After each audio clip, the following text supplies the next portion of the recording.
എന്നെ ആ ഫ്രാങ്ക്ലിൻ കൊണ്ട് ജയിലാക്കിയല്ലോ. ഇനി ഞാനെങ്ങനെ പുറത്തിറങ്ങുവേ? പോലീസിനെ പോലും കാണുന്നില്ല. പോലീസെങ്കിലും ഉണ്ടായിരുന്നു, അവരോടെങ്കിലും പറയായിരുന്നു. ഇവിടെ ഒരു ഹോളുണ്ടല്ലോ. കൂടെ എനിക്ക് എന്തോ ഒരു ഹോഴ്സ് എങ്ങനെ ഇവിടെ വന്നേ? അങ്ങനെ വരാൻ വഴിയില്ലല്ലോ. ഞാനിനി എങ്ങനെ ഞാൻ പുറത്തിയാടിയല്ലോ. ആഹാ, കൊള്ളാലോ. ഇവിടെ വഴിയുണ്ടായിരുന്നോ? ഇല്ലല്ലോ. ഇതെന്ത് പരിമായം? രക്ഷപ്പെട്ടല്ലോ. ലംബോർഗിനിയാ, സൂപ്പർ. എന്നാലും വേണ്ട. ഇനി അതെങ്ങാനും എടുത്തിട്ട് പോയാൽ അടുത്തതായിട്ട് എന്നെ പോലീസ് വിളിക്കും. അതിനേക്കാളും ഭേദം നമുക്ക് എവിടുന്നേലും വണ്ടി അടിച്ചു മാറ്റി പോണാണ്. എനിക്കാണെങ്കിൽ കിട്ടിയത് ഈ പാട്ടല അൺഡ്രോവറാണ്. ഇതിന് ചെറിയ സ്പീഡേ ഉള്ളൂ. ഫ്രാങ്ക്ലിന് എന്നെ കാണാതിരുന്നാൽ മതിയായിരുന്നു. ഫ്രാങ്ക്ലിനാണ് എന്നെ പിടിച്ചിട്ടത്. പിന്നെ അവൻ്റെ കൂടെ ഉണ്ടായിരുന്ന ഒരു മിസ്റ്റർ ബീസ്റ്റ് ഉണ്ടായിരുന്നു. അവനും കൂടെ കൂടിയിട്ടാണ് എന്നെ പിടിച്ചിട്ടത്. അവന്മാർ നല്ല ഇടി അടിച്ചു. അവന്മാരടിച്ചിട്ടൊക്കെ ഞാൻ തെറിച്ചു പോവായിരുന്നു. ഫ്രാങ്ക്ലിൻ അടിച്ചിട്ട് തെറിച്ചില്ല, പക്ഷേ മിസ്റ്റർ ബീസ്റ്റ് എന്നെ അടിച്ചപ്പോൾ തെറിച്ചു പോയി ഞാൻ. മാത്രമല്ല, അവനാണെങ്കിൽ വലിയ ഹൈറ്റിൽ ചാടുന്നുണ്ടായിരുന്നു. ഇതെന്താണെന്ന് അറിയത്തില്ല. അവൻ എന്തായാലും കുത്തിക്കയറ്റിയിട്ടാണോ വന്നതെന്ന് അറിയത്തില്ല. ഞാനാണെങ്കിൽ ഇവിടെ ഇപ്പം എവിടെയാണ്? ഞാനിപ്പോൾ എന്ത് ചെയ്യും? എനിക്കാണെങ്കിൽ ഈ സിറ്റിയിൽ നിന്ന് പേടിയാവാണ്. ഇത് ഭയങ്കര കഷ്ടമാണല്ലോ.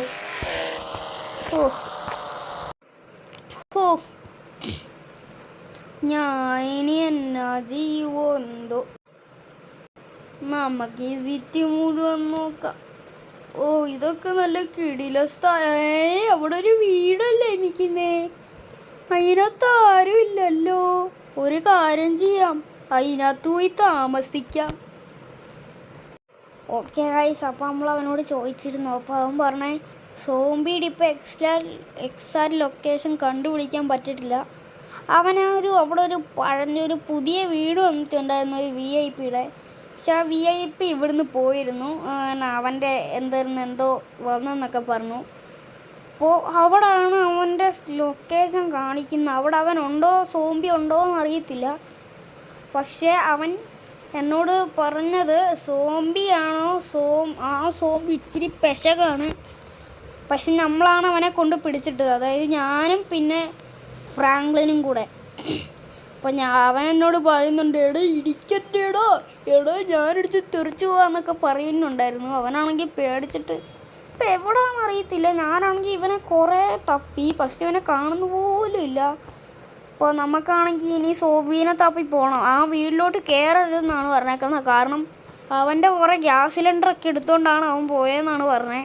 അവൻ എന്തോ ലാൻഡ് റോവറോ അങ്ങനെ എന്തോ കാറുണ്ട്, ഭയങ്കര സീൻ കാറാണ്. പക്ഷെ അവനെ പൊട്ടക്കാരെന്നൊക്കെയാണ് പറഞ്ഞതെന്നാണ് എന്നോട് അവൻ പറഞ്ഞു. ഇതൊക്കെ എനിക്കെങ്ങനെ അറിയാമെന്ന് ചോദിച്ചു കഴിഞ്ഞാൽ, ഞാൻ അന്ന് അവനെ അടിക്കുന്ന സമയത്ത്, ഞാൻ ഒറ്റ തൊഴി സമയത്ത് എൻ്റെ കാലിൽ GPS ഇരിപ്പുണ്ടായിരുന്നു. ആ GPS അവൻ്റെ മണ്ടയ്ക്കൊട്ടി.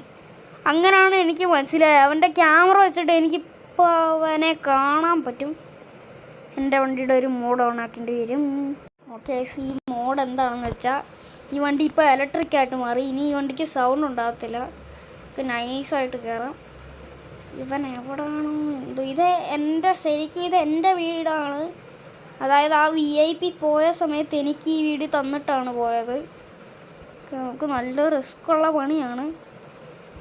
ഗേറ്റൊക്കെ ഓട്ടോമാറ്റിക്, അതൊക്കെ ഞാൻ ഇപ്പോഴറിയാം. ഞാൻ സാധാരണ മതിലൊക്കെ ചാടിയാണ് വരുന്നത്. നമ്മുടെ വണ്ടിയൊന്നും കണ്ടാൽ പണിയാണ്, നമുക്ക് ബാക്കിൽ കൊണ്ടുപോകണം.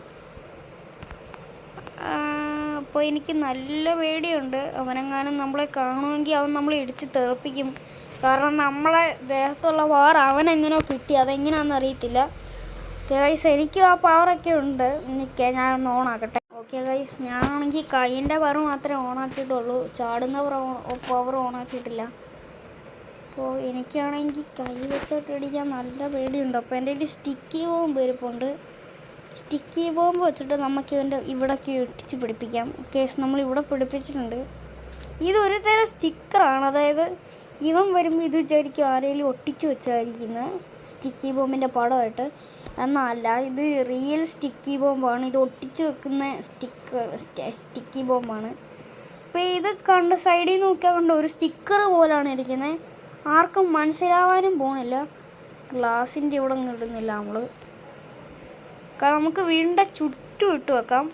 അയ്യോ, ഇതോടെ നമ്മൾ ചുറ്റും ഇട്ട് വെക്കുകയാണ്, അല്ലാണ്ട് വേറെ വഴിയൊന്നുമില്ല.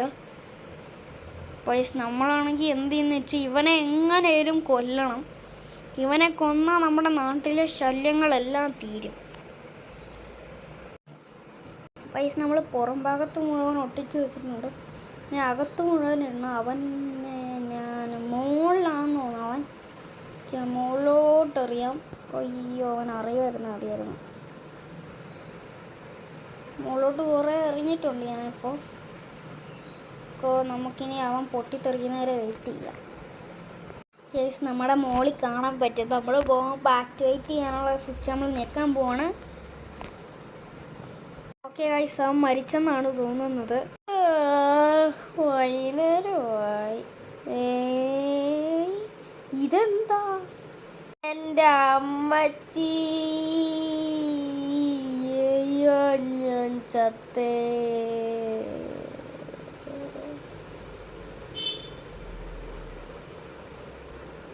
ഹലോ ഗായ്, അപ്പോൾ ഗൈസ് ഈ സീരീസ് ഇവിടെ വെച്ച് എൻ്റെ ആവുകയാണ്. അപ്പോൾ നിങ്ങൾക്ക് ഈ സീരീസ് ഉണ്ടായെങ്കിൽ ലൈക്ക് ചെയ്യുക, ഫുള്ള് ലൈക്ക് ചെയ്യുക, സപ്പോർട്ട് ചെയ്യുക. നമ്മളപ്പോൾ കുറേ നാളായി വീഡിയോ ഒക്കെ ഇടാൻ തുടങ്ങിയിട്ട്. ഇനി വമ്മൻ സെറ്റപ്പൊക്കെ ആയിരിക്കും.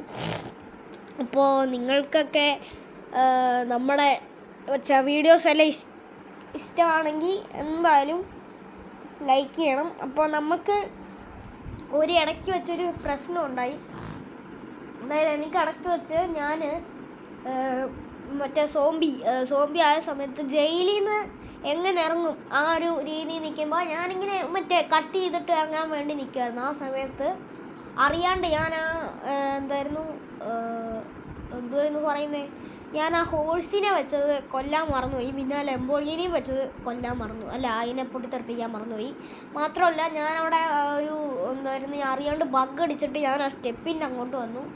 അപ്പോൾ ഇത് മൂന്നും ഉള്ളൂ ആകെയുള്ളൊരു ഇഷ്യൂ. എന്തായാലും നിങ്ങൾക്ക് ഇഷ്ടപ്പെട്ടെങ്കിൽ കമൻറ്റ് ചെയ്യുക. അപ്പോൾ ഇതോട് കൂടിയിട്ട് ഇന്ത്യൻ ബൈക്ക് റൈഡ് ഈ സീരീസ് എൻഡ് ആവുകയാണ്. അപ്പോൾ എല്ലാവർക്കും ടാറ്റ, ബൈ ബൈ.